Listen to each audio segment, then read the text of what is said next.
Hello everyone, Golf Mk6 2010, not working, socket 12 volt. When I trying to fit my iPhone charger, no lights coming up.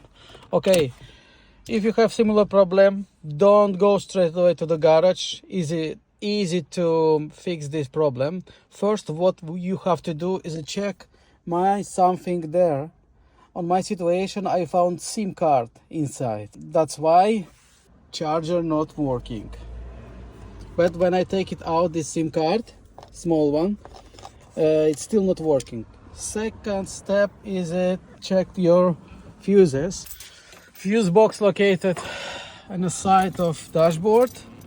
You can easy to take off this lid by any key. Car key as well can do.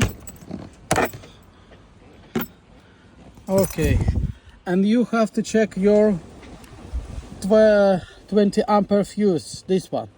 Take it out